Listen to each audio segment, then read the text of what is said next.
Imran series x two is قلم مظہر کریم MA۔ Cafe ہل park کے مینیجر نے مسکرا کر اندر داخل ہونے والے کا استقبال کیا۔ نووارد سماٹ سے جسم کا نوجوان تھا، مگر چہرے پہ جیسے خشونت ثبت ہو کر رہ گئی تھی، لیکن اس کی آنکھوں سے شدید معصومیت اجاگر تھی۔ ایک ہی چہرے پر معصومیت اور خشونت کا امتزاج کچھ عجیب سا لگتا تھا۔ یوں محسوس ہو رہا تھا جیسے چیتے کے چہرے پر کبوتر کی آنکھیں لگا دی گئی ہوں۔ فرمائیے جناب۔ مینیجر کے چہرے پر بے حد نرمی تھی۔ اس نوجوان کے چہرے پر نہ جانے کیا بات تھی کہ مینیجر بوکھلا سا گیا۔ نوجوان نے بڑے اعتماد سے کرسی گھسیٹی اور اس پر بیٹھ گیا۔ آج یہاں کوئی گروپ جس میں ایک لڑکی بھی تھی آپ کے کیفے میں بیٹھا رہا؟ نوجوان نے سوال کیا، لہجہ بے حد نکیلا تھا۔ گروپ؟ مینیجر نے حیرت سے کہا، یہاں تو محترم دن میں نہ جانے کتنے گروپ آ کر بیٹھتے ہیں۔ آپ کس گروپ کی بات کر رہے ہیں؟ آپ کسی ویٹر کو بلائیے، وہ آپ سے بہتر جانتا ہوگا۔ نوجوان نے اس بار نرم لہجے میں کہا، جیسے اسے اپنے سوال کے بودھے پن کا احساس ہو گیا ہو۔ کیا آپ اپنا تعارف کرا سکتے ہیں؟ مینیجر نے ویٹر کو بلانے کے لیے کال بیل کے بٹن پر انگلی رکھتے ہوئے کہا، میں ایک شریف آدمی ہوں، بس آپ کے جاننے کے لیے اتنا ہی کافی ہے۔ نوجوان نے مسکراتے ہوئے جواب دیا، جی ہاں، وہ تو شکل ہی سے ظاہر ہے۔ نہ جانے مینیجر نے کس خیال کے تحت ہمت کر کے کہہ دیا، اور دوسرے ہی لمحے وہ بوکھلا کر کھڑا ہو گیا۔ ایک غراہٹ سے ابھری اور دوسرے لمحے میز پر پڑی ہوئی ایشٹرے ایک سناٹے کی آواز نکالتی ہوئی مینیجر کے چہرے پر پڑی۔ نوجوان کا چہرہ غصے سے سرخ ہو گیا تھا، مگر آنکھیں اسی طرح معصومیت سے بھرپور تھیں جیسے ان کا اس کے چہرے سے کوئی تعلق نہیں۔ مگر یہ کیا حرکت ہے؟ مینیجر بوکھلاہٹ سے ناچ سا گیا۔ اب مینیجر رومال سے اپنے چہرے پر بکھری ہوئی راکھ صاف کر رہا تھا۔ اس کی ناک پر خاصی چوٹ آئی تھی، ہلکا سا خون رسنے لگا۔ اگر مزید بکواس کی تو اس مرتبہ تمہیں ایشٹرے کے بجائے گولی کا سامنا کرنا پڑے گا، نوجوان نے مطمئن لہجے میں کہا۔ میجر جھلا سا گیا۔ میں ابھی پولیس اسٹیشن فون کرتا ہوں، مینیجر نے رومال سے ناک صاف کرتے ہوئے کہا۔ ویسے لہجے سے عیاں ہونے والی لرزش نمایاں تھی۔ بڑی خوشی سے کرو، تمہارے انڈر گراؤنڈ اسٹاک میں موجود غیر ملکی شراب وہ خود ہی ڈھونڈ لے گی۔ نوجوان نے یوں انکشاف کیا جیسے وہ خود اسٹور کیپر رہا ہو، اور نوجوان بڑے اطمینان سے میز پر انگلیوں سے طبلہ بجانے میں مصروف ہو گیا۔ مینیجر کی آنکھوں سے حیرت جھلکنے لگی۔ اتنے میں دروازہ کھلا اور ایک ویٹر اندر داخل ہوا۔ فرمائیے سر، اس نے قریب آ کر بڑے مؤدبانہ لہجے میں کہا۔ ویسے مینیجر کی حالت اور اس کے کپڑوں پر بکھری ہوئی راکھ اسے بھی حیرت زدہ کر رہی تھی، مگر شاید پاس ادب کی وجہ سے خاموش تھا۔ یہ ہمارے خاص آدمی ہیں، انہیں کچھ معلومات درکار ہیں۔ صحیح جواب دو، مینیجر نے لفظ خاص آدمی پر زور دیتے ہوئے کہا۔ نوجوان مسکرا دیا۔ تم آج کب سے ڈیوٹی پر ہو؟ نوجوان نے ویٹر سے سوال کیا۔ صبح 10 بجے سے جناب، ویٹر نے مؤدبانہ انداز میں جواب دیا۔ سنو، آج ایک گروپ تقریباً 6-7 آدمیوں کا، جن میں ایک غیر ملکی لڑکی بھی تھی، یہاں بیٹھا رہا ہے۔ نوجوان نے پوچھا، جی ہاں، آج شام کو ایک گروپ دور کے کونے میں بیٹھا رہا ہے۔ وہ کافی دیر گفتگو کرتے رہے، پھر اٹھ کر چلے گئے۔ اس کے علاوہ اور کوئی گروپ نہیں آیا؟ نوجوان نے دوسرا سوال کیا۔ نہیں جناب، آج اس گروپ کے علاوہ اور کوئی بڑا گروپ نہیں آیا، ویٹر نے جواب دیا۔ اس لڑکی کا حلیہ بتاؤ، نوجوان نے پھر سوال کیا۔ ویٹر نے جولیا کا حلیہ بتا دیا۔ نوجوان نے بڑا نفسیاتی سوال کیا تھا۔ جولیا چونکہ غیر ملکی تھی، اسی لیے ظاہر ہے ویٹر کے ذہن میں اسی کا حلیہ رہ گیا ہوگا۔ غیر ملکی لڑکیوں کو یہ ویٹر قسم کی مخلوق بڑے غور اور حیرت سے دیکھا کرتی ہے، خاص طور پر غیر معروف ہوٹل کے ویٹر۔ ٹھیک ہے، وہ کس وقت آئے تھے؟ نوجوان نے اطمینان کا سانس لیتے ہوئے کہا۔ شام 6 بجے آئے، ایک کونے میں بیٹھے، بات چیت کرتے رہے، تقریباً 2 گھنٹے بعد واپس چلے گئے، ویٹر نے تفصیلی جواب دیا۔ تم نے ان کی گفتگو سنی؟ نوجوان نے پوچھا۔ نہیں جناب، جب میں چائے سرو کرنے گیا تو سب لوگ خاموش ہو گئے تھے، ویٹر نے جواب دیا۔ اوکے ٹھیک ہے، تم جاؤ، نوجوان نے کہا اور ویٹر سلام کر کے چلا گیا۔ ویٹر کے جانے کے بعد نوجوان اٹھا اور پھر خاموشی سے بیٹھے مینیجر سے سخت لہجے میں کہنے لگا، میرا نام ٹائیگر ہے۔ دارالحکومت میں ہر غیر قانونی کام کرنے والا آدمی میری نظروں کے سامنے رہتا ہے، لہذا بہتر یہی ہے کہ تم اس کمرے میں ہونے والی گفتگو کا ایک لفظ بھی خواب میں بھی نہ بڑبڑانا، ورنہ۔ ٹائیگر نے فقرہ جان بوجھ کر نامکمل چھوڑ دیا اور پھر تیز تیز قدم اٹھاتا ہوا کمرے سے باہر نکل آیا اور مینیجر آنکھیں پھاڑے اسے جاتا دیکھتا رہا۔ جلد ہی ٹائیگر کیفے ہل پارک سے باہر آیا۔ اس نے ادھر ادھر نظریں دوڑائیں اور پھر اسے دور سڑک کا ایک کونا ایسا نظر آ گیا جہاں گہرا اندھیرا تھا، دور دور تک کوئی آدمی نظر نہیں آ رہا تھا۔ وہ تیزی سے چلتا ہوا اس کونے کی طرف بڑھتا چلا گیا۔ وہاں پہنچ کر اس نے ایک بار پھر محتاط نظروں سے ادھر ادھر دیکھا اور پھر جیب سے ایک چھوٹا سا لائٹر نکال لیا۔ اس نے لائٹر کا بٹن دبایا، اس میں سے ایک باریک سی راڈ باہر نکل آئی اور دوسرے ہی لمحے اس کے کانوں میں زوں زوں کی آوازیں آنے لگیں۔ جلد ہی رابطہ مل گیا۔ Imran speaking over. دوسری طرف سے عمران کی سنجیدہ آواز سنائی دی، ٹائیگر بول رہا ہوں جناب، اوور۔ ٹائیگر نے مؤدبانہ انداز میں جواب دیا، رپورٹ دو۔ عمران کا لہجہ سخت ہو گیا، سر، سیکرٹ سروس کی پوری ٹیم بمار جولیا کے کیفے ہل پارک میں 2 گھنٹے تک موجود رہی ہے اور انہوں نے کسی خاص سلسلے میں یہ میٹنگ کی ہے، اوور۔ ٹائیگر نے رپورٹ دی، خاص سلسلے کا کیسے پتہ چلا، اوور۔ عمران کی سپاٹ آواز سنائی دی، جناب، ویٹر سے پتہ چلا ہے کہ جب وہ چائے سرو کرنے گیا تو تمام افراد باتیں کرتے کرتے یکدم خاموش ہو گئے، اوور۔ ٹائیگر نے جواب دیا، دوسری طرف سے عمران کی سوچ میں ڈوبی ہوئی آواز آئی۔ چند لمحوں تک خاموشی طاری رہی اور پھر عمران کی آواز دوبارہ سنائی دی، سنو ٹائیگر، تم فوراً صفدر اور شکیل کے فلیٹس پر جاؤ اور چیک کرو کہ وہ وہاں موجود ہیں یا نہیں۔ اگر موجود نہیں تو تم وہیں رکو اور جب وہ آئیں تو مجھے کال کرنا۔ صفدر اور شکیل کے فلیٹس چونکہ ایک دوسرے کے نزدیک ہیں، اسی لیے تم بآسانی دونوں کی نگرانی کر سکتے ہو، اوور۔ عمران نے اسے ہدایات دیتے ہوئے کہا۔ بہتر سر، ٹائیگر نے جواب دیا، اوور اینڈ آل۔ عمران کی آواز سنائی دی اور رابطہ ختم ہو گیا۔ ٹائیگر نے بھی بٹن دبا کر لائٹر بند کیا اور پھر اسے جیب میں ڈال کر وہ تیزی سے دوبارہ کیفے ہل پارک کی طرف بڑھا۔ پارک شیڈ سے اپنا وائر کول موٹر سائیکل نکالا اور دوسرے ہی لمحے موٹر سائیکل انتہائی تیزی سے سڑک پر دوڑ رہا تھا۔ صفدر اور کیپٹن شکیل کے فلیٹس پر جانے کے لیے ٹائیگر کو عمران کے فلیٹ کے سامنے سے گزر کر جانا تھا۔ جب وہ عمران کے فلیٹ کے سامنے سے گزرا تو اچانک اس کی نظر کیپٹن شکیل پر پڑی، جو عمران کے فلیٹ کی سیڑھیاں اتر رہا تھا۔ اسٹریٹ لیمپ کی روشنی میں وہ ٹائیگر کو صاف نظر آیا۔ اس نے موٹر سائیکل کو آہستہ کرتے ہوئے فٹ پاتھ کی سائڈ پر لگا دیا اور پھر اس کی مشینری کو یوں چھیڑنے لگا جیسے چلتے چلتے اس میں خرابی پیدا ہو گئی ہو۔ ویسے اس کی تیز نظریں کیپٹن شکیل پر جمی ہوئی تھیں، جو اب ایک خالی ٹیکسی میں بیٹھ رہا تھا۔ ٹیکسی کے آگے بڑھتے ہی اس نے بھی موٹر سائیکل اس کے پیچھے لگا دیا۔ وہ بڑی احتیاط سے تعاقب کر رہا تھا کیونکہ اسے علم تھا کہ کیپٹن شکیل بھی سیکرٹ سروس کا ممبر ہے، اسی لیے اسے خطرہ تھا کہ وہ تعاقب سے باخبر نہ ہو جائے۔ جلد ہی ٹیکسی کیپٹن شکیل کے فلیٹ کے سامنے رک گئی اور پھر کیپٹن شکیل اتر کر اپنے فلیٹ کی سیڑھیاں چڑھتا چلا گیا۔ ٹائیگر ایک بار پھر عمران سے رابطہ قائم کر کے اسے رپورٹ دینے میں مصروف ہو گیا۔ بلیک کلاک دانش مندر کے پھاٹک سے نکلا اور تیزی سے فٹ پاتھ پر چلنے والے عوام کے ہجوم میں گھس گیا۔ اس کی رفتار کافی تیز تھی اور وہ لوگوں کو زبردستی ادھر ادھر ہٹاتا راستہ بناتا چلا جا رہا تھا۔ کافی دور جا کر اس کو ایک خالی ٹیکسی مل گئی۔ اس نے دروازہ کھولا اور اندر بیٹھ کر اطمینان کا سانس لیا۔ وہ واقعی اپنی دلیری اور موقع شناسی کی بدولت وہاں سے نکل آنے میں کامیاب ہو گیا تھا۔ کہاں چلوں صاحب؟ ڈرائیور نے بلیک کلاک کے بیٹھتے ہی اس سے پوچھا۔ ہوٹل مون لائٹ، بلیک کلاک نے کہا، اور ٹیکسی ڈرائیور نے میٹر ڈاؤن کر کے گاڑی اسٹارٹ کر دی۔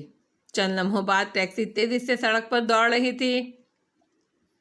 بلیک کلاک کے ذہن میں ایک عجیب سی الجھن نے ڈیرا جمایا ہوا تھا۔ عمران اور دیو ہیکل حبشی، وہ ان دونوں کے متعلق بڑی سنجیدگی سے سوچ رہا تھا۔ اس کا ذہن X2 کے متعلق سوچ رہا تھا۔ کبھی کبھی اسے شک پڑتا عمران ہی X2 ہے، مگر اس کا احمق پن درمیان میں آ جاتا اور وہ سر جھٹک کر اس خیال کو ذہن سے نکال دیتا۔ کسی بھی ملک کی سیکرٹ سروس کا چیف احمق نہیں ہو سکتا، اور پھر ایسا سربراہ جس کی ذہانت اور پراسراریت کے قصے تمام ممالک کی سیکرٹ سروس میں زبان زود و عام ہوں، اور جسے بے نقاب کرنے کے لیے خاص طور سے اسے اور شارپ وائلی کو بھیجا جائے، ایسا احمق آدمی نہیں ہو سکتا۔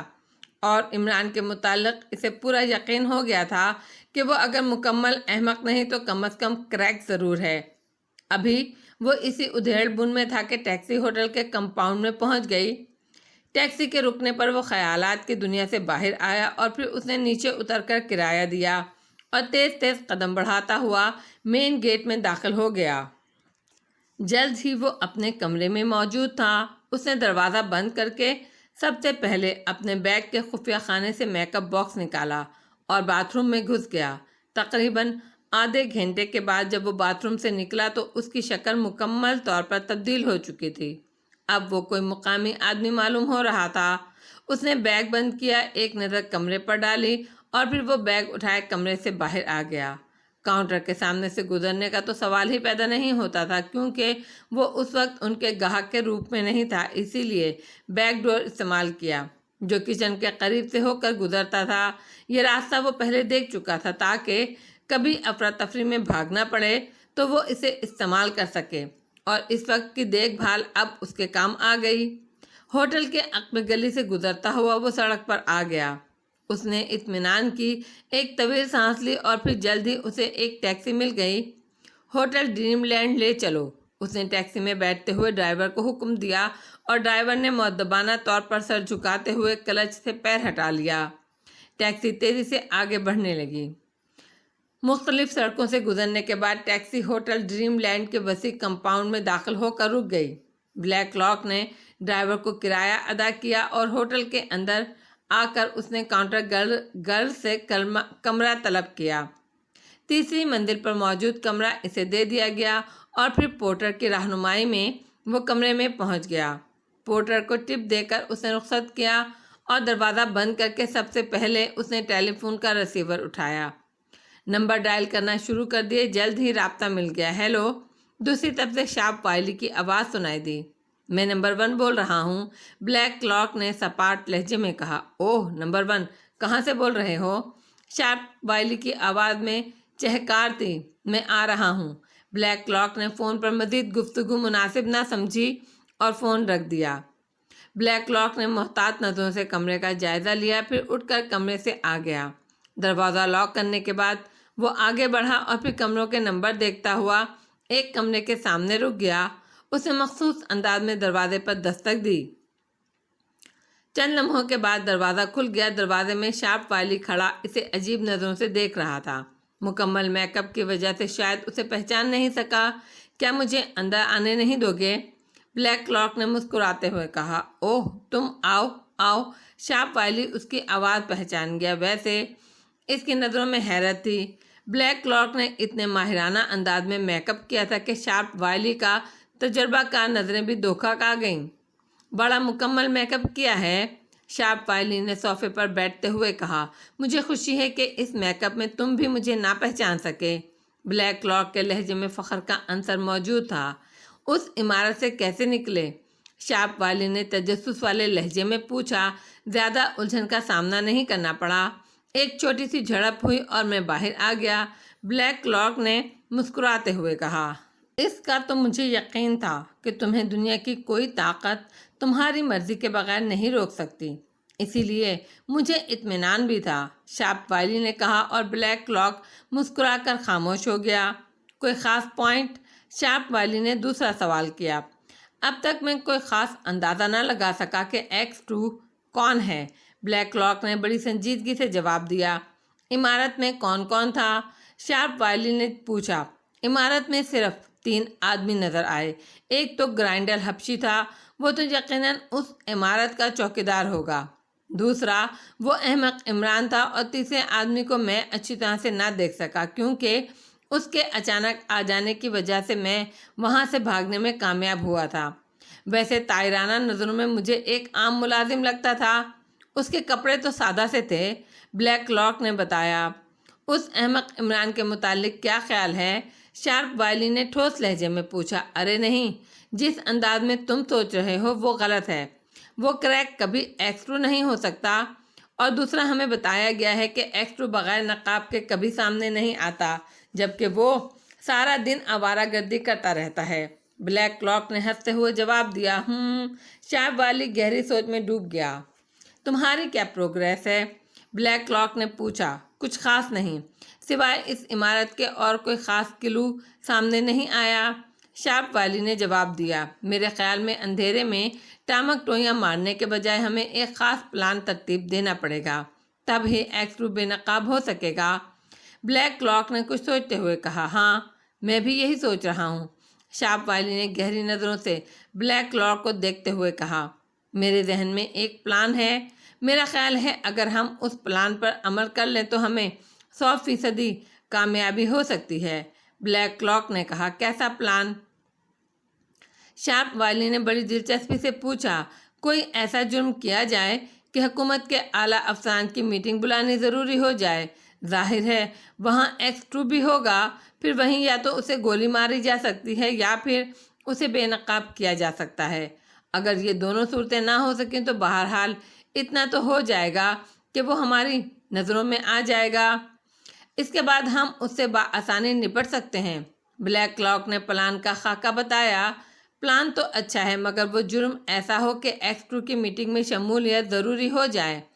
شارپ والی نے پلان کی تائید کرتے ہوئے کہا۔ ہاں، یہی تو ہمارا مقصد ہوگا، ورنہ تو سب کچھ رائگاں چلا جائے گا، بلیک کلاک نے جواب دیا۔ اور پھر وہ دونوں گہری سوچ میں ڈوب گئے۔ شاید وہ دونوں کسی بڑے جرم کے متعلق سوچ رہے تھے۔ صفدر نے اپنے فلیٹ میں جاتے ہی سب سے پہلے ٹیلی فون کا ریسیور اٹھایا اور پھر دانش مندر کے نمبر ڈائل کرنا شروع کر دیے۔ جلد ہی رابطہ مل گیا۔ ایکس-2۔ دوسری طرف سے ایکس-2 کی مخصوص آواز سنائی دی۔ صفدر اسپیکنگ سر، صفدر نے مؤدبانہ لہجے میں کہا۔ کیا بات ہے صفدر؟ ایکس-2 کا لہجہ بے حد خشک تھا۔ سر، ایک رپورٹ دینی تھی۔ صفدر ایکس-2 کے لہجے کی خشکی سے قدرے گھبرا گیا۔ کیسی رپورٹ؟ ایکس-2 نے انتہائی سخت لہجے میں پوچھا۔ سر، ڈریم لینڈ ہوٹل میں کمرہ نمبر 12، تیسری منزل میں ایک غیر ملکی رہائش پذیر ہے۔ وہ سیکریٹ سروس اور آپ میں بے حد دلچسپی لے رہا ہے۔ صفدر نے گول مول الفاظ میں مفہوم ادا کرنا چاہا۔ سیکریٹ سروس اور مجھ میں دلچسپی؟ وضاحت سے بات کرو، تمہیں یہ پہیلیاں ڈالنے کی عادت کب سے پڑ گئی؟ ایکس-2 نے سخت لہجے میں کہا۔ سر، میں اس سے ایک بلیک میلر کے روپ میں ملا تھا۔ اس نے مجھ سے معاہدہ کیا ہے کہ میں ایکس-2 کے متعلق اسے معلومات اکٹھی کر کے دوں۔ صفدر نے جواب دیا۔ تمہیں اس آدمی پر کیسے شک ہوا؟ ایکس-2 نے سوال کیا۔ اس بار صفدر گھبرا گیا، کیونکہ رپورٹ دینے سے پہلے اس نے اپنی پوزیشن کے متعلق تو سوچا نہیں تھا کہ وہ ایکس-2 کو وہاں اپنی موجودگی کے متعلق کیا بتائے گا۔ اب ظاہر ہے وہ یہ تو نہیں بتا سکتا تھا کہ وہ سر سلطان کے آفس میں ٹیلی فون ٹیپ کرنے گیا تھا۔ تم خاموش کیوں ہو گئے سر؟ تم خاموش کیوں ہو گئے صفدر؟ ایکس-2 کے لہجے میں برہمی نمایاں تھی۔ سر، دراصل بات یہ ہے کہ میں آپ کی اجازت کے بغیر اس آدمی کے تعاقب میں لگ گیا تھا۔ مجھے وہ دانش منزل کے گرد مشکوک انداز میں گھومتا ہوا نظر آ رہا تھا۔ میں نے اس کا ڈریم لینڈ ہوٹل تک تعاقب کیا جہاں وہ رہائش پذیر ہے۔ پھر میں اس سے ایک بلیک میلر کے روپ میں ٹکرا گیا اور میں اس پر جال ڈالنے میں کامیاب ہو گیا۔ اس نے میری خدمات حاصل کرنے کی خواہش کی، تب مجھے پتہ چلا کہ وہ دراصل آپ کے چکر میں ہے۔ صفدر نے بڑی مشکل سے بات بنائی۔ ایکس-2 نے ہنکارا بھرتے ہوئے کہا، اور صفدر نے ماتھے سے پسینہ پونچھا۔ بات بنانے میں اسے اپنی پوری ذہانت سے کام لینا پڑا تھا۔ ایکس-2 کے خلاف کام تو وہ شروع کر بیٹھے تھے، مگر اب اسے احساس ہوا کہ یہ کام جسے وہ آسان سمجھ رہے تھے دراصل سب سے مشکل کام ہے۔ صفدر، تم میک اپ میں اس کی نگرانی کرو، اس کی حرکات و نقل کی مجھے باقاعدہ رپورٹ دو۔ ایکس-2 نے چند لمحے خاموشی کے بعد اسے حکم دیا۔ بہتر سر، صفدر نے جواب دیا، اور پھر دوسری طرف سے ریسیور رکھنے کی آواز سن کر صفدر نے بھی ریسیور رکھ دیا۔ صوفے پر بیٹھ کر لمبی لمبی سانسیں لینے لگا، جیسے اس نے ایک طویل مسافت دوڑ کر طے کی ہو۔ ابھی اسے بیٹھے ہوئے چند ہی لمحے ہوئے تھے کہ ٹیلی فون کی گھنٹی بجنے لگی۔ صفدر نے چونک کر ریسیور اٹھایا۔ صفدر اسپیکنگ، صفدر نے کہا۔ جولیا، دوسری طرف سے جولیا کی آواز سنائی دی۔ کیا بات ہے مس جولیا، کیسے یاد فرمایا؟ صفدر نے بڑے اخلاق سے پوچھا۔ صفدر، کیا تم نے وہ کام کر دیا جو تمہارے ذمے لگایا گیا تھا؟ جولیا نے سوال کیا۔ ہاں، کام ہو گیا ہے، مگر مجھے نظر آ رہا ہے کہ ہم لوگ کسی بڑی مشکل میں پھنسنے والے ہیں۔ صفدر کے لہجے میں پراسراریت شامل تھی۔ کیا مطلب؟ کیسی مشکل؟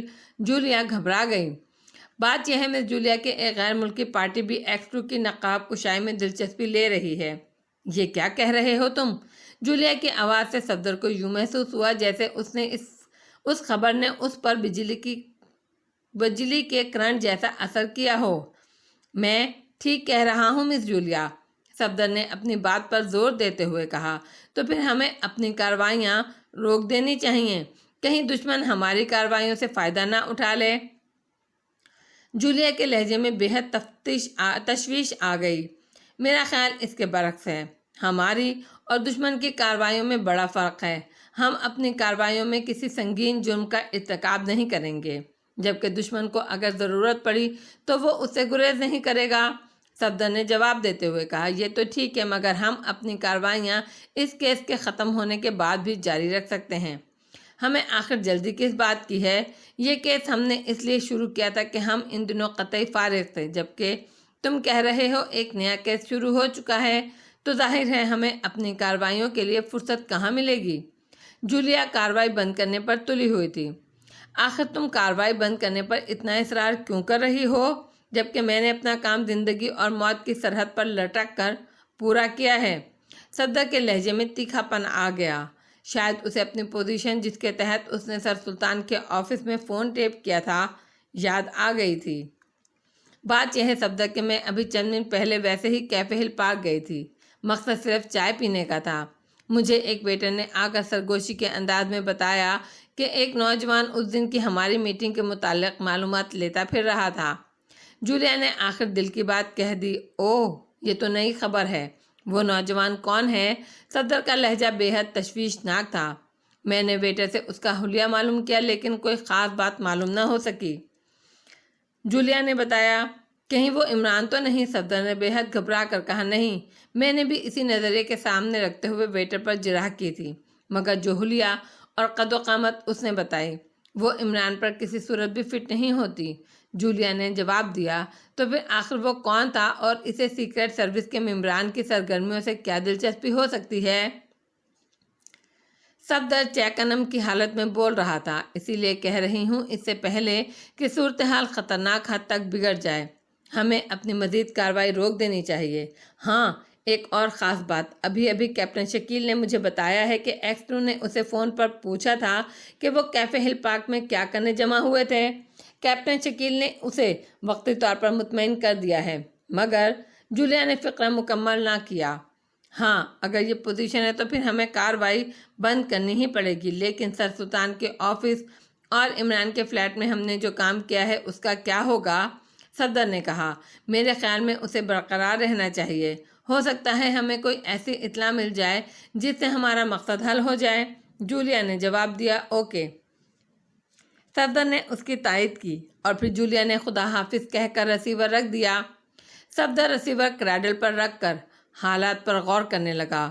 وہ اس نوجوان کے متعلق پوری شدت سے سوچ رہا تھا جس نے ان کی میٹنگ کے متعلق معلومات حاصل کر کے X2 کو پہنچائی تھیں، لیکن یہ نوجوان کسی بھی خانے میں فٹ نہیں ہو رہا تھا۔ آخر تنگ آ کر اس نے اس ٹاپک پر سوچنا ہی چھوڑ دیا اور اٹھ کر باتھ روم میں چلا گیا تاکہ میک اپ کر کے وہ اس غیر ملکی کی نگرانی کر سکے۔ عمران اپنے فلیٹ میں موجود تھا۔ وہ صوفے پر بیٹھا خلاف معمول کسی گہری سوچ میں گم تھا۔ صوفے پر بیٹھے بیٹھے ہاتھ بڑھا کر ٹیلی فون سیٹ اٹھایا اور پھر اسے صوفے پر ہی اپنے قریب رکھ کر اسے یوں دیکھنے لگا جیسے ابھی اس سیٹ سے کوئی عجیب الخلقت مخلوق باہر نکل آئے گی۔ چند لمحوں تک وہ اسی پوزیشن میں بیٹھا رہا۔ اس کے بعد چونک کر اس نے ریسیور اٹھایا اور نمبر ڈائل کرنا شروع کر دیے۔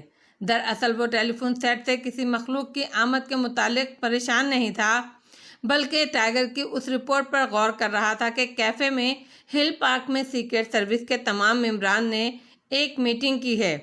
یہ کیسی میٹنگ تھی؟ اس میں کیا موضوع زیر بحث آیا؟ اسی کے متعلق وہ سوچ رہا تھا۔ کبھی کبھی اس کے ذہن میں آتا کہ ہو سکتا ہے یکسانیت اور بوریت سے تنگ آ کر سب لوگ گپ شپ کرنے وہاں جمع ہوئے ہوں، مگر اس کی چھٹی حس اسے بار بار احساس دلا رہی تھی کہ معاملہ صرف گپ شپ تک محدود نہیں ہے۔ چنانچہ اس نے جولیا کو ٹٹولنے کا فیصلہ کیا۔ اس نے جولیا کے فلیٹ کے نمبر ڈائل کیے اور ریسیور کانوں سے لگا لیا۔ جلد ہی رابطہ مل گیا۔ Hello, Julia speaking. دوسری جانب سے جولیا کی آواز سنائی دی، مگر عمران آواز سنتے ہی اچانک اچھل پڑا، کیونکہ ایک بالکل مدھم سی کلک کی آواز بھی اس کے حساس کانوں میں پہنچی تھی۔ عام حالات میں یا کم از کم عمران کے علاوہ یہ قطعی مدھم سی آواز اور کوئی نہیں سن سکتا تھا، مگر عمران کے حساس کانوں نے اسے محسوس کر لیا۔ اس نے تیزی سے بغیر کوئی بات کہے ریسیور کریڈل پر ڈال دیا اور ایک بار پھر آنکھیں پھاڑ پھاڑ کر ٹیلی فون سیٹ کو دیکھنے لگا۔ اس بار واقعی اسے یہ محسوس ہو رہا تھا جیسے ایک خوفناک قہقہہ مارتے ہوئے سیٹ سے الادین کے چراغ کا جن باہر نکل آئے گا اور کیا مانگتا ہے کہ رٹ لگانا شروع کر دے گا۔ فون کہیں ٹیپ ہو رہا تھا۔ کلک کی آواز سنتے ہی وہ سمجھ گیا تھا، لیکن کیا جولیا کا فون ٹیپ کیا جا رہا ہے یا اس کے متعلق ابھی فیصلہ کرنا تھا۔ چنانچہ اس نے ایک بار پھر ریسیور اٹھا کر صفدر کے فلیٹ کے نمبر ڈائل کرنا شروع کر دیے۔ جلد ہی رابطہ مل گیا، لیکن عمران جان بوجھ کر نہیں بولا۔ پھر صفدر کی آواز اس کے کانوں میں آئی، صفدر اسپیکنگ، اور اس کے ساتھ ہی وہ مخصوص مدھم سی کلک کی آواز بھی سنائی دی اور عمران نے ریسیور رکھ دیا۔ اب کم از کم یہ بات طے ہو گئی تھی کہ اس کا اپنا فون ٹیپ کیا جا رہا ہے۔ سلیمان، ارے او بھائی سلیمان! عمران نے صوفے پر ہی بیٹھے بیٹھے ہانک لگائی۔ دوسرے لمحے سلیمان کی شکل دروازے میں نظر آئی اور عمران اسے دیکھ کر حیرت سے آنکھیں پھاڑنے لگا۔ بہترین تراش کے سوٹ میں ملبوس سلیمان کوئی بہت بڑی فرم کا ڈائریکٹر معلوم ہو رہا تھا۔ چہرے پر میک اپ کی گہری تہہ جما کر حسین بننے کے زعم میں خود کامیاب کوشش بھی کی گئی تھی۔ تشریف لائیے جناب۔ عمران تعظیماً اٹھ کر کھڑا ہوا۔ شکریہ، آپ نے مجھے کیسے یاد فرمایا ہے؟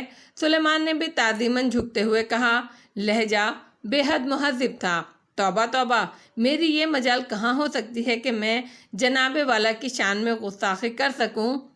حضور اگر حکم فرماتے ہیں تو یہ بندہ ناچیز سر کے بل چل کر حضور اقدس کی خدمت میں پہنچ جاتا۔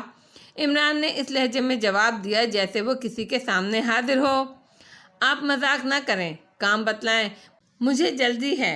میرے پاس فی الحال اتنا وقت نہیں کہ میں آپ کے مذاق سے لطف اندوز ہو سکوں، سلیمان نے جھنجھلاتے ہوئے جواب دیا۔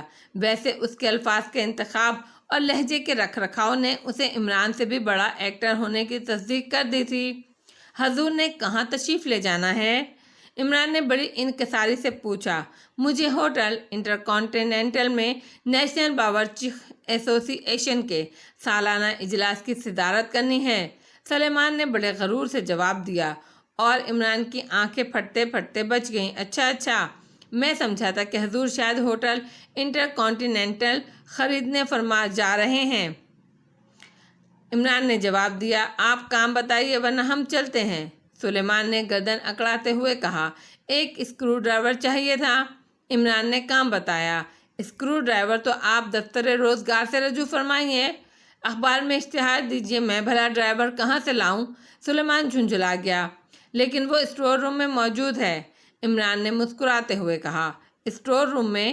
اس بار سلیمان نے حیرت سے آنکھیں پھاڑیں۔ وہ کب سے اسٹور میں بیٹھا ہوا ہے؟ میں نے تو اسے وہاں جاتے نہیں دیکھا۔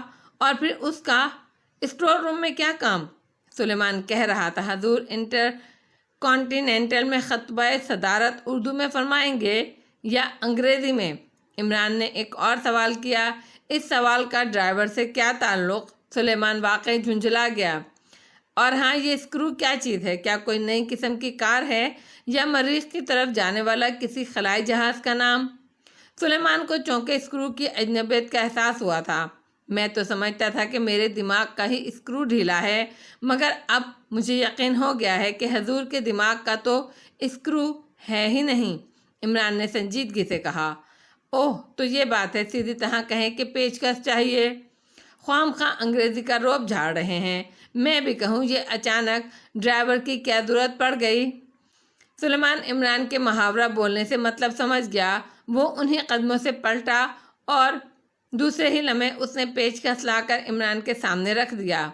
اچھا، السلام علیکم، جب تک میں واپس نہ آؤں آپ باہر نہ جائیں، ورنہ مجھے تالا توڑنے کی تکلیف اٹھانا پڑے گی، سلیمان نے کہا اور مڑ کر جانے لگا۔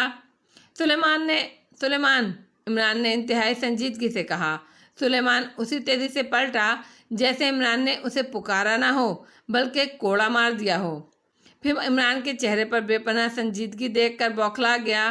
فرمائیے جناب، سلیمان نے بوکھلاتے ہوئے کہا۔ خاموشی سے سامنے صوفے پر بیٹھ جاؤ، عمران نے انتہائی سرد لہجے میں کہا، اور سلیمان بغیر کوئی لفظ کہے بڑی فرما برداری سے صوفے پر بیٹھ گیا۔ وہ عمران کے موڈ کو اچھی طرح پہچانتا تھا۔ عمران نے اسکرو ڈرائیور سے ٹیلی فون سیٹ کو بڑی مہارت سے کھول دیا۔ وہ اس کے ایک ایک پرزے کو دیکھ رہا تھا۔ سلیمان خاموش بیٹھا یہ کارروائی دیکھتا رہا۔ اسے حیرت ہو رہی تھی کہ یہ ٹیلی فون سیٹ کھولنے کا جنون عمران کو کیوں ہو گیا۔ عمران سیٹ کھول کر چند لمحے تک بغور اسے دیکھتا رہا۔ پھر اس نے کمرے میں نظریں دوڑانا شروع کر دیں۔ پھر اس کی نظریں دیوار پہ لگے ہوئے اس پلک پر جم گئیں جہاں سے ٹیلی فون کی تار نکل رہی تھی۔ عمران اٹھا اور اس پلک کی طرف بڑھ گیا۔ اس کا پیچ کھولتے ہی جیسے اس نے اوپر کا ڈھکن ہٹایا، اس کے منہ سے سیٹی کی تیز آواز نکلی۔ سامنے ہی وائرلیس ٹیپ ریکارڈر فٹ تھا۔ عمران نے اسے متعلقہ تاروں سے علیحدہ کیا اور پھر پلک کا ڈھکن دوبارہ کس کر وہ صوفے پر آ کر بیٹھ گیا۔ عمران بغور اس وائرلیس سیٹ کو دیکھ رہا تھا۔ اس کے چہرے پر الجھن نمایاں تھی۔ میرے بعد یہاں کون کون آیا تھا؟ عمران نے بڑی سنجیدگی سے سلیمان سے سوال کیا۔ آپ تو ابھی گئے بھی نہیں، آپ کے بعد کا سوال ہی پیدا نہیں ہوتا، سلیمان نے ڈرتے ڈرتے کہا۔ میرا مطلب ہے کہ مجھ سے پہلے۔ عمران واقعی سنجیدہ تھا، اسی لیے سلیمان نے بھی دوبارہ مذاق کرنے کی جرات نہ کی۔ صرف کیپٹن شکیل صاحب آئے تھے، سلیمان نے بڑی سنجیدگی سے جواب دیا۔ اوہ، وہ کتنی دیر یہاں بیٹھے تھے؟ عمران نے پوچھا۔ تقریباً 10-15 منٹ ہوں گے، سلیمان نے جواب دیا۔ ٹھیک ہے، تم جا سکتے ہو، عمران نے کہا اور سلیمان اٹھ کر یوں بھاگا جیسے اس کا پیچھا بدروحیں کر رہی ہیں۔ عمران نے وہ ٹیپ ریکارڈر جیب میں رکھا اور پھر ٹیلی فون سیٹ کو دوبارہ جوڑنے لگا۔ اس کے چہرے پر بے پناہ سنجیدگی تھی۔ وہ معاملے کو اب کچھ سمجھ چکا تھا۔ اس نے سیٹ ٹھیک کر کے نمبر ڈائل کرنا شروع کر دیے۔ جلد ہی رابطہ قائم ہو گیا۔ میں عمران بول رہا ہوں، عمران نے کہا۔ فرمائیے جناب۔ دوسری طرف سے بلیک زیرو کی آواز سنائی دی۔ طاہر، کیپٹن شکیل کی پرسنل فائل سیف سے نکال کر رکھو، میں آ رہا ہوں، عمران نے کہا اور پھر ریسیور رکھ دیا۔ ریسیور رکھ کر عمران اٹھا اور پھر اپنے مخصوص فون کی طرف بڑھ گیا جس سے وہ بطور X2 عمران کو کال کیا کرتا تھا۔ اس نے اس ٹیلی فون کو اچھی طرح چیک کیا مگر وہ محفوظ تھا، اسی لیے اسے اطمینان ہو گیا۔ عمران نے باہر نکل کر فلیٹ کا دروازہ بند کیا اور پھر سیڑھیاں اترتا ہوا گیراج میں موجود اپنی کار کی طرف بڑھ گیا۔ جلد ہی وہ دانش منزل میں اپنے مخصوص کمرے میں موجود تھا۔ کیپٹن شکیل کی پرسنل فائل اس کے سامنے میز پر کھلی ہوئی تھی۔ اس نے جیب سے بڑی احتیاط سے وہ وائرلیس ٹیپ ریکارڈر نکالا اور پھر بلیک زیرو کی طرف بڑھا دیا۔ اس پر موجود انگلیوں کے نشانات کے پرنٹ بنا کر لے آؤ جلدی، عمران نے بڑی سنجیدگی سے بلیک زیرو سے کہا۔ بلیک زیرو نے بڑی احتیاط سے رومال سے وائرلیس ٹیپ ریکارڈر پکڑا اور لیبارٹری کی طرف بڑھ گیا۔ عمران اس دوران کیپٹن شکیل کی پرسنل فائل کا مطالعہ کرنے میں مصروف رہا۔ تھوڑی دیر بعد بلیک زیرو پرنٹ لے کر واپس آ گیا۔ اس نے پرنٹ عمران کے سامنے رکھ دیے۔ یہ 2 پرنٹ تھے، 2 مختلف آدمیوں کی انگلیوں کے نشانات۔ عمران نے ایک پرنٹ اٹھایا، اسے بغور دیکھ کر ایک طرف رکھ دیا، پھر دوسرا پرنٹ اٹھایا اور اسے غور سے دیکھنے لگا۔ پھر اس نے کیپٹن شکیل کی فائل میں لگے ہوئے اس کے انگلیوں کے نشانات بغور دیکھے۔ ایک طویل سانس لیتے ہوئے پرنٹ میز پر رکھ دیے اور فائل بند کر دی۔ بلیک زیرو یہ سب کارروائی بڑی حیرت اور تشویش سے دیکھ رہا تھا۔ اسے کچھ سمجھ نہیں آ رہا تھا کہ آخر یہ سب کیا چکر ہے۔ کیا بات ہے عمران صاحب، یہ وائرلیس ٹیپ ریکارڈ کیا ہے؟ جہاں تک میرا اندازہ ہے اس پر آپ کی انگلیوں کے نشانات کے ساتھ ساتھ کیپٹن شکیل کی انگلیوں کے نشانات موجود ہیں۔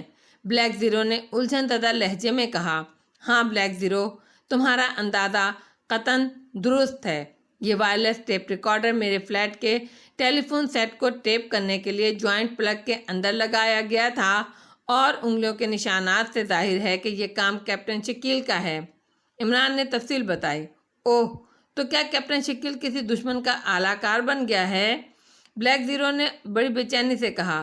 اتنی جلدی اندازہ قائم نہ کرو، میں کچھ اور سوچ رہا ہوں، عمران نے سخت لہجے میں کہا۔ ظاہراً تو یہی معلوم ہوتا ہے نا، بلیک زیرو نے کہا۔ جیسے میرے خیال میں ہمارے ممبران اب ایکس-2 کو بے نقاب کرنے پر تل گئے ہیں، عمران نے کہا، اور بلیک زیرو اچھل پڑا۔ آپ نے کیسے اندازہ لگایا؟ اس نے بے چین لہجے میں پوچھا۔ تمام ممبران نے کیفے ہل پارک میں ایک خفیہ میٹنگ کی، اور پھر یہ کارروائی نظر میں آئی۔ سیکریٹ سروس کے ممبران کی حب الوطنی اور فرض شناسی میری نظر میں شک و شبے سے بالاتر ہے۔ پھر میرا ٹیلی فون ٹیپ کرنے سے یہی اندازہ ہوتا ہے کہ یہ تمام کارروائی ایکس-2 کو بے نقاب کرنے کے لیے کی جا رہی ہے، کیونکہ ظاہر ہے کہ مجھ پر ممبران کا کافی عرصے سے ایکس-2 ہونے کو شبہ ہے، اسی لیے انہوں نے سب سے پہلے میرا ٹیلی فون ٹیپ کرنے کا سوچا ہوگا، عمران نے کہا۔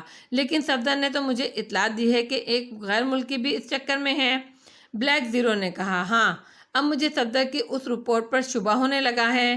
میرے خیال میں صفدر نے یہ رپورٹ دے کر ہمیں بڑے نفسیاتی انداز میں ابھارا ہے کہ ہم اس غیر ملکی کے چکر میں آ کر ایکس-2 کی اصلیت کو زیادہ چھپائیں گے، اور اس طرح ہماری کسی بھی حرکت سے اسے اندازہ قائم کرنے میں آسانی ہو جائے گی۔ عمران نے ایک نفسیاتی نکتہ بتایا۔ میں نہیں سمجھتا کہ صفدر غلط رپورٹ دینے کی جرات کرے گا، بلیک زیرو نے کہا۔ ہاں، بظاہر تو سمجھنا نہیں چاہیے، مگر طاہر، یہ تو ہم اچھی طرح جانتے ہیں کہ صفدر انتہائی ذہین ممبر ہے، شاید اس نے یہ نفسیاتی داؤ آزمایا ہو، عمران نے جواب دیا۔ پھر اب کیا کیا جائے؟ بلیک زیرو نے کہا۔ تم تو بڑی جلدی گھبرا گئے۔ میرا خیال ہے ممبران کو ان کے اس پرائیویٹ کیس پر کام کرنے کے لیے زیادہ موقع دیے جائیں، تاکہ وہ آخری بار اپنی حسرت نکال لیں۔ عمران کا لہجہ ایک بار پھر زندگی سے بھرپور ہو گیا۔ شاید وہ سچویشن سے لطف اندوز ہونا چاہتا تھا، مگر اس کا نتیجہ غلط بھی نکل سکتا ہے، بلیک زیرو نے کہا۔ نہیں، بلکہ میرے خیال میں ہمیں ممبران کی صلاحیتیں آزمانے کے لیے اس سے اچھا اور موقع نہیں مل سکتا۔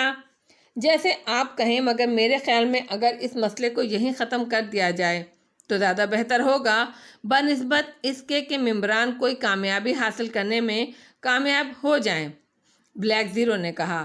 تم تو خامخواہ خوف زدہ ہو گئے۔ بے فکر رہو، ابھی یہ لوگ عمران کی ریڈی میڈ کھوپڑی سے مقابلہ نہیں کر سکتے، عمران نے چہکتے ہوئے کہا، اور پھر ٹیلی فون سیٹ اپنی طرف کھسکا کر اس کا ریسیور اٹھایا اور نمبر ڈائل کرنے لگا۔ جلد ہی رابطہ مل گیا۔ Julia speaking. دوسری طرف سے جولیا کی آواز سنائی دی۔ ایکس-2، عمران نے مخصوص انداز میں کہا۔ یس سر، جولیا نے بڑے مؤدبانہ لہجے میں کہا۔ جولیا، صفدر کی طرف سے مجھے رپورٹ ملی ہے کہ ایک غیر ملکی پارٹی مجھے بے نقاب کرنے کے لیے میدان میں آ گئی ہے۔ تم تمام ممبران کو ہدایات دے دو کہ سب لوگ چوکنے رہیں، شاید وہ تم لوگوں کو اپنا اعلیٰ کار بنانے کی کوشش کریں، عمران نے اسے حکم دیتے ہوئے کہا۔ بہتر سر، میں ابھی سب کو ہدایات دے دیتی ہوں، جولیا کے لہجے میں خفیف سی گھبراہٹ نمایاں تھی۔ اور سنو، مجھے عمران نے اطلاع دی ہے کہ اس کا ٹیلی فون ٹیپ کرنے کے لیے اس کے فلیٹ میں موجود جوائنٹ پلگ میں وائرلیس ٹیپ ریکارڈر فٹ کیا گیا ہے۔ کیپٹن شکیل کو خصوصی ہدایات دے دو کہ وہ عمران کے فلیٹ کی نگرانی کرے۔ شاید مجرم اپنے مقصد میں ناکامی کے بعد ایک مرتبہ پھر یہ کوشش کریں۔ عمران نے بلیک زیرو کو آنکھ مارتے ہوئے جولیا کو ہدایات دیں، اور بلیک زیرو مسکرا دیا۔ جی جی، جولیا پر شاید اس ہدایت کا زبردست دھماکہ ہوا کہ وہ گھبراہٹ میں بول نہ پائی۔ تمہیں کیا ہو گیا ہے جولیا، کیا بات ہے؟ تمہاری طبیعت ٹھیک ہے؟ عمران نے قدرے سخت لہجے میں کہا۔ کوئی خاص بات نہیں سر، جولیا کے لہجے میں اب بھی گھبراہٹ تھی۔ اوکے، عمران نے کہا، اور ریسیور رکھ دیا۔ وہ تصور میں جولیا کی حالت بخوبی اندازہ کر سکتا تھا۔ چند لمحوں تک خاموش بیٹھا کچھ سوچتا رہا، پھر اٹھ کر ایک الماری کی طرف بڑھا اور اس میں سے ایک چھوٹا ٹرانسمیٹر اٹھا لایا۔ اس نے اس کا بٹن آن کیا، ٹرانسمیٹر کا سرخ بلب جلنے لگا اور اس میں سے ہلکی ہلکی زوں زوں کی آوازیں نکلنے لگیں۔ جلد ہی سبز بلب جل اٹھا۔ Hello hello, Tiger speaking sir, over. دوسری طرف سے ٹائیگر کی آواز سنائی دی۔ Imran speaking, over. عمران نے سنجیدگی سے کہا، یس سر، اوور۔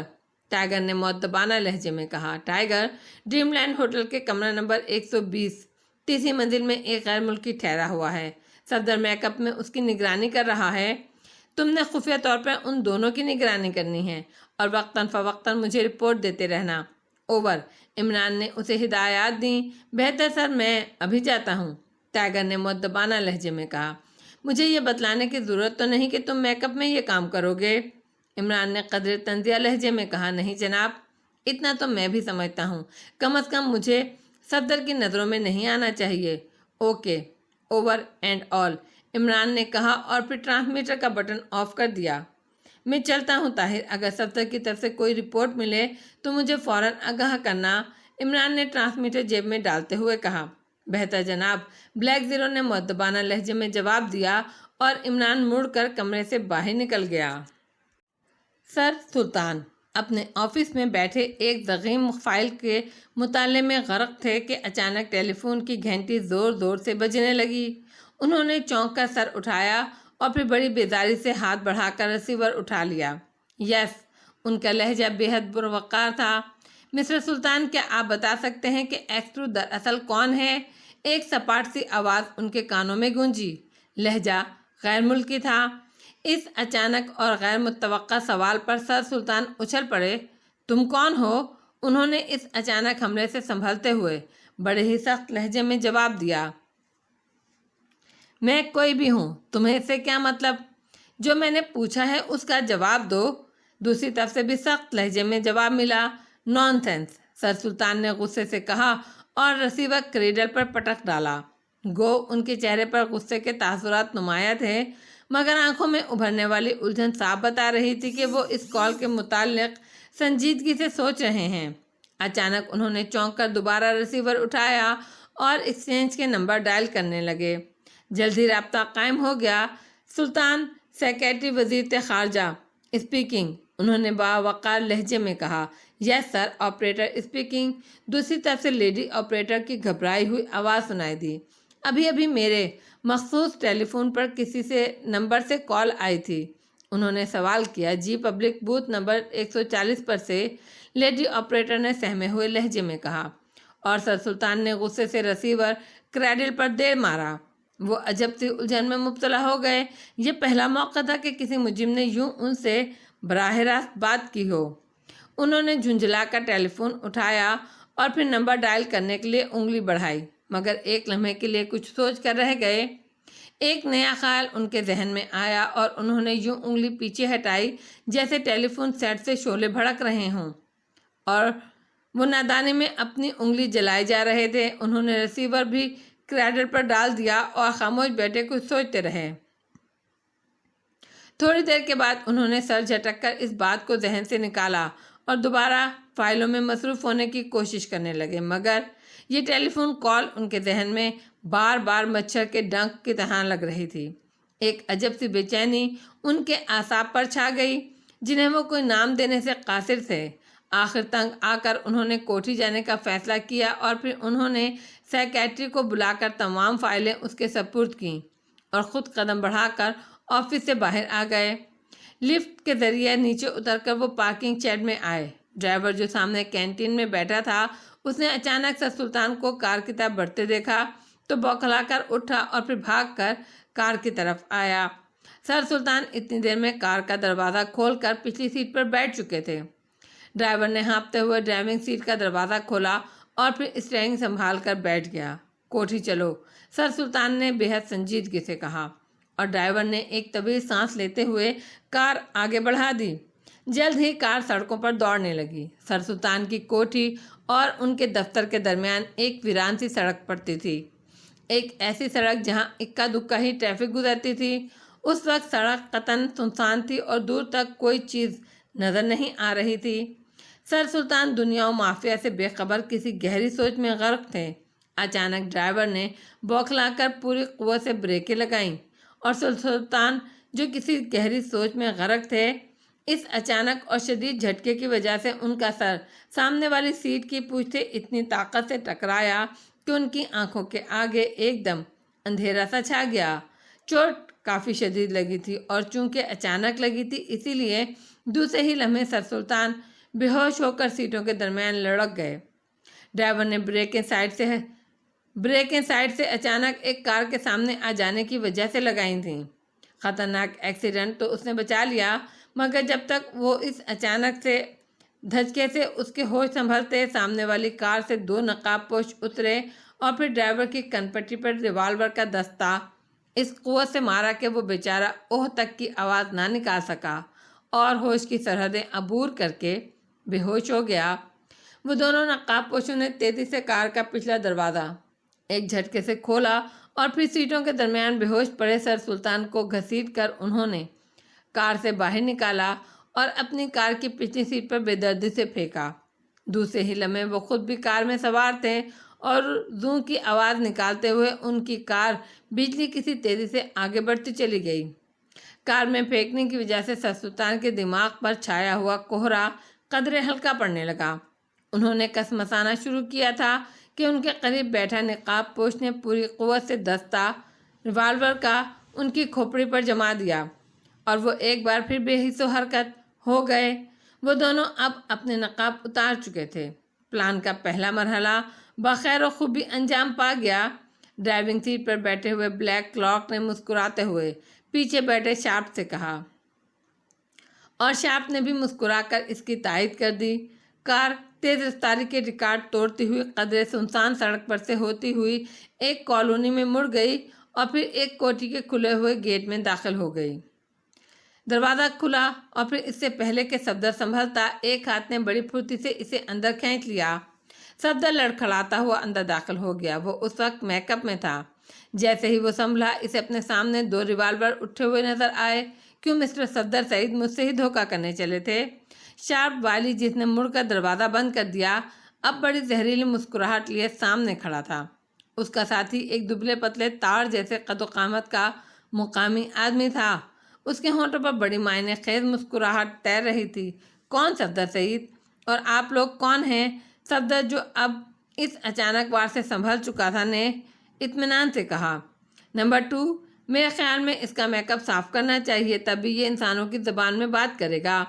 شارپ والی نے بڑے تندیہ لہجے میں اپنے ساتھی بلیک کلارک سے کہا۔ نہیں، میک اپ صاف کیے بغیر بھی کام چل سکتا ہے۔ بلیک کلارک نے ریوالور کو انگلیوں میں گردش دیتے ہوئے سپاٹ لہجے میں کہا۔ تم لوگ کون ہو اور کیا چاہتے ہو؟ صفدر نے یوں سوال کیا جیسے وہ پاگلوں کی محفل میں آ گیا ہو۔ اس کے لہجے سے حیرت کی جھلکیاں نمایاں تھیں۔ صوفے پر بیٹھ جاؤ۔ اچانک شارپ والی نے بڑے سخت لہجے میں صفدر کو حکم دیا۔ صفدر بڑے فیصلہ کن انداز میں کندھے جھٹک کر صوفے پر بڑے اطمینان سے بیٹھ گیا، جیسے وہ اسی اشارے کا منتظر تھا۔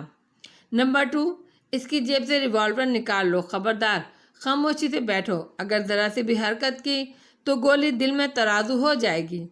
شارپ والی کی آواز بے حد کڑکدار تھی۔ بلیک کلارک خاموشی سے صوفے کی پشت کی طرف آیا اور پھر دوسرے لمحے سانپ کی طرح اس کا ہاتھ صفدر کی جیبوں میں رینگنے لگا۔ جلد ہی صفدر کا ریوالور بلیک کلارک کے ہاتھ میں تھا۔ گڈ، اب سنو مسٹر صفدر سعید، تم سیکرٹ سروس کے رکن ہو۔ ایکس-2 کے ماتحت تمہارے اور ساتھی کیپٹن شکیر اور جولیا ہیں اور تم سب مل کر ایکس-2 کو بے نقاب کرنے کی کوشش میں مصروف ہو۔ شارپ والی بڑے اطمینان سے بتا رہا تھا اور صفدر کو یوں محسوس ہو رہا تھا جیسے اس کے کانوں میں سیٹیاں بج رہی ہوں۔ وہ حیرت سے گم شارپ والی کو یوں دیکھ رہا تھا جیسے بچہ کسی جادوگر کو آنکھیں پھاڑ کر دیکھتا ہے۔ تم سوچ رہے ہو کہ مجھے ان باتوں کا کیسے پتہ چلا؟ تو سنو، تم نے سر سلطان کا فون ٹیپ کیا ہے اور تمہارے ساتھی نے عمران کا۔ شارپ والی انکشافات کا پلندہ بنا ہوا تھا اور صفدر واقعی اپنی زندگی میں کبھی اس سے زیادہ حیران نہیں ہوا جتنا وہ اس وقت ہو رہا تھا۔ ہاں، اب بقایا کوائف تم سچ سچ بتا دو۔ تم اچھی طرح جان گئے ہوگے کہ ہم سے کوئی چیز چھپی نہیں ہوئی ہے۔ شارپ وائلی نے بڑے ہی معنی خیز لہجے میں کہا، تم لوگوں کو بڑی سخت غلط فہمی ہوئی ہے، نہ میں صفدر سعید ہوں اور نہ ہی مجھے جولیا، عمران اور شکیل کا کچھ پتہ ہے۔ صفدر نے اپنے آپ کو سنبھالتے ہوئے کہا، تو سیدھی انگلیوں سے گھی نہیں نکلے گا۔ شارپ وائلی کا لہجہ بھیانک ہو گیا۔ کمرے میں ایک لمحے کے لیے بڑی معنی خیز خاموشی طاری ہو گئی۔ کھڑے ہو جاؤ مسٹر صفدر سعید، بلیک کلاک جو مقامی آدمی کے روپ میں تھا، اس نے تیز اور گونجتی ہوئی آواز میں صفدر کو حکم دیتے ہوئے خاموشی کا طلسم توڑا۔ صفدر خاموشی سے کھڑا ہو گیا۔ صفدر سوچ رہا تھا کہ اب ان دونوں سے بھیڑ ہی جانا چاہیے اور یہ دونوں ایکس-2 کے لیے ایک اچھا تحفہ ثابت ہوں گے۔ 2 قدم آگے بڑھو اور دیوار کی طرف منہ کر لو۔ بلیک کلاک نے شاید اب سچویشن سنبھال لی تھی۔ شارپ وائلی خاموش ہو گیا۔ غصے کی وجہ سے اس کی آنکھیں سرخ ہو رہی تھیں اور دانت بھنچے ہوئے تھے۔ تم کیا کرنا چاہتے ہو؟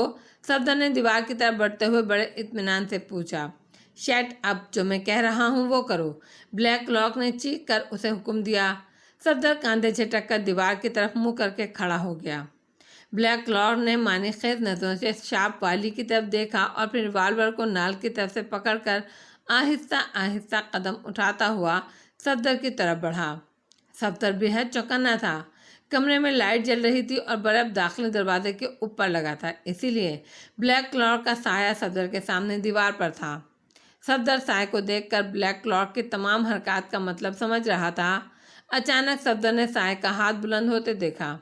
اسی لمحے وہ چیتے جیسی پھرتی سے ایک طرف ہٹ گیا اور بلیک کلاک جو پوری قوت سے ریوالور کا دستہ صفدر کے سر پر رسید کرنا چاہتا تھا، سنبھل نہ سکا اور لڑکھڑاتا ہوا سامنے دیوار سے جا ٹکرایا۔ صفدر کے جسم میں جیسے برق رو دوڑ گئی ہو۔ اس نے ایک طرف ہٹتے ہوئے ایک زوردار فلائنگ کک شارپ وائلی کے سینے پر ماری اور وہ دونوں فرش پر آ پڑے۔ شارپ وائلی کے ہاتھ سے ریوالور نکل کر دور کمرے کے کونے میں جا گرا۔ صفدر تیزی سے اٹھ کھڑا ہوا۔ اسی لمحے بلیک کلاک بھی سنبھل کر اٹھ کر کھڑا ہوا اور ریوالور اب بھی اس کے ہاتھ میں تھا۔ صفدر نے ایک لمحے کی تاخیر کیے بغیر اس پر چھلانگ لگا دی۔ بلیک کلاک نے بھی کافی پھرتی دکھائی اور وہ سانپ کی طرح بل کھاتا ہوا ایک سائیڈ میں ہو گیا۔ صفدر اپنی جھنگ میں سامنے دیوار سے جا ٹکرایا، مگر اس کا ایک ہاتھ پوری قوت سے بلیک کلاک کے ہاتھ میں پکڑے ہوئے ریوالور پر پڑا اور اس کا ریوالور بھی اس کے ہاتھ سے نکل کر پلنگ کے نیچے جا گرا۔ اب کمرے میں ایک خوفناک جنگ چھڑ گئی تھی۔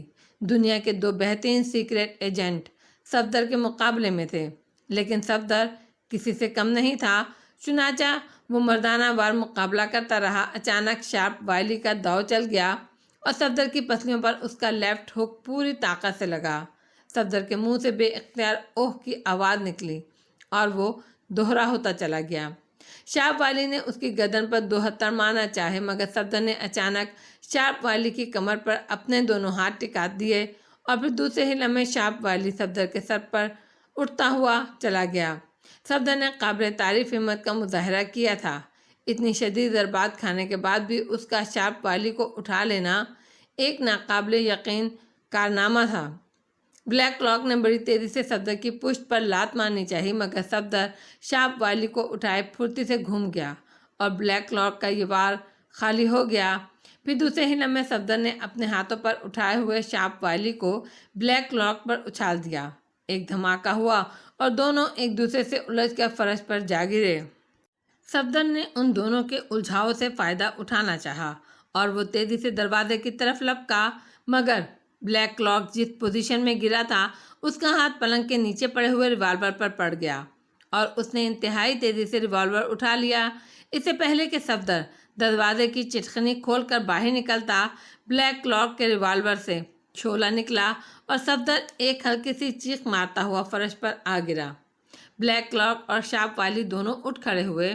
بڑا سخت جان آدمی ہے، شارپ وائلی نے پسینے پونچھتے ہوئے کہا۔ اسے شاید اس بات کی شرمندگی تھی کہ صفدر نے اسے کھلونے کی طرح ہاتھوں پر اٹھا کر نیچے دے مارا تھا۔ ہاں، مر گیا، چلو قصہ ختم ہوا، بلیک کلاک نے بھی ہانپتے ہوئے کہا۔ اس کا برا حال تھا۔ اب ہمیں کسی کوٹھی میں شفٹ ہو جانا چاہیے اور اپنے پلان پر فوری عمل کرنا چاہیے۔ شارپ وائلی نے خفت مٹانے کے لیے بات کا رخ بدل دیا۔ ہاں، تم جا کر کسی پبلک بوتھ سے سر سلطان کو فون کرو تاکہ پتہ چلے کہ وہ دفتر میں موجود ہیں یا نہیں۔ میں کوٹھی کا اور اس کی لاش لے کر جانے کا بندوبست کرتا ہوں، بلیک کلارک نے جواب دیا۔ صفدر دروازے کے قریب بے حس و حرکت پڑا ہوا تھا، اس کے جسم سے خون تیزی سے بہہ کر فرش پر بہہ رہا تھا۔ عمران کی کار سڑکیں ناپتی پھر رہی تھی، وہ بغیر کسی مقصد کے یوں ہی آوارہ گردی کے موڈ میں تھا۔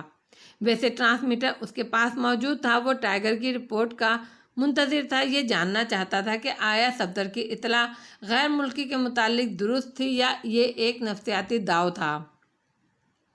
جب اس کی کار انفینٹن اسٹریٹ کی چوک پر پہنچی تو اس کے قریب سے ایک سیاہ رنگ کی کار تیزی سے کراس کرتی ہوئی گزری۔ عمران کو اس کار کی ڈرائیونگ سیٹ پر ایک غیر ملکی بیٹھا نظر آیا۔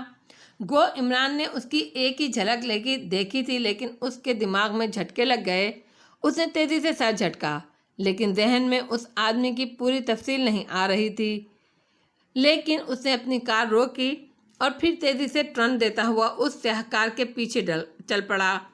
عمران تیزی سے سوچ رہا تھا کہ یہ شخص کون ہے۔ اس کی یادداشت اسے احساس دلا رہی تھی کہ اس آدمی کے متعلق وہ اچھی طرح جانتا ہے، مگر کیا جانتا ہے یہ اسے یاد نہیں آ رہا تھا۔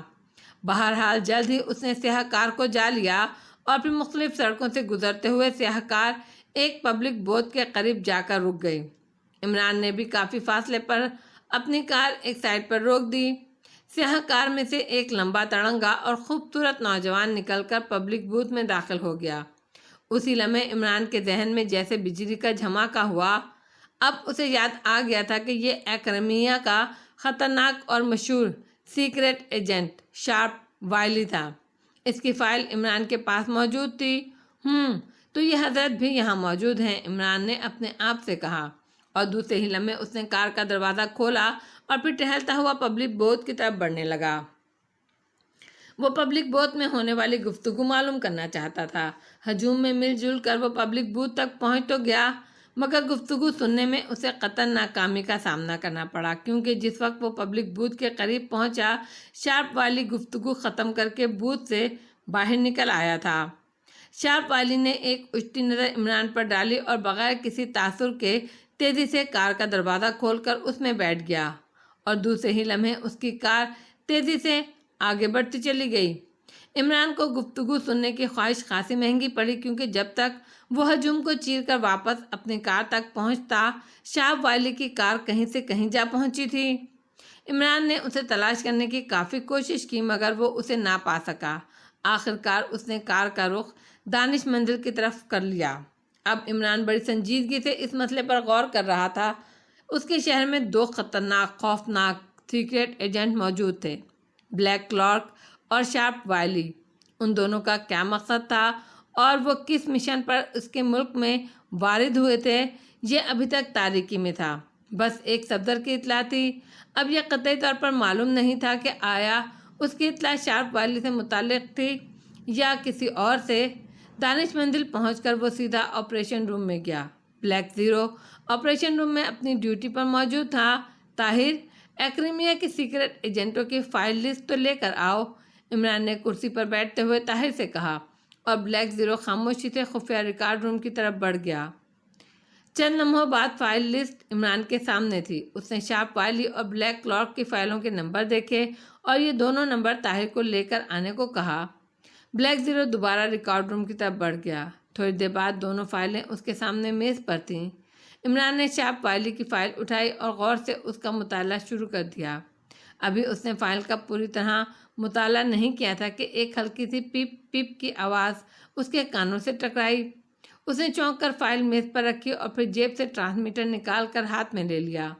اس کا بٹن دباتا ہی آواز آنا شروع ہو گئی، tiger calling to Imran over, calling to Imran over. Tiger کی آواز میں تیزی تھی، جیسے وہ بے حد اجرت میں ہو۔ عمران نے دوسرا بٹن دبا دیا۔ ٹائیگر کی آواز آنا بند ہو گئی۔ Hello, Imran speaking from this and, over. Imran نے جواب دیا۔ Tiger speaking, over. ٹائیگر نے کہا، یس، رپورٹ دو۔ عمران نے سخت لہجے میں کہا، جناب، میں صفدر کا پیچھا کرتا ہوا ہوٹل مون لائٹ آیا۔ یہاں دوسری منزل پر کمرہ نمبر 16 میں صفدر صاحب کی کی ہول سے آنکھ لگا کر اندر کا منظر دیکھنے ہی والے تھے کہ دروازہ کھلا اور صفدر صاحب کو اندر گھسیٹ لیا گیا۔ اس کے بعد دروازہ بند کر کے چٹکنی چڑھا دی گئی۔ میں نے کی ہول سے دیکھا۔ تم نے کیا دیکھا وہ بتاؤ، تمہید مت باندھو، عمران نے چیتے کی طرح غراتے ہوئے کہا۔ یس سر۔ اندر دو آدمی، ایک لمبا تڑنگا مقامی تھا اور دوسرا غیر ملکی۔ صفدر صاحب اور ان دونوں میں زبردست جھڑپ ہوئی۔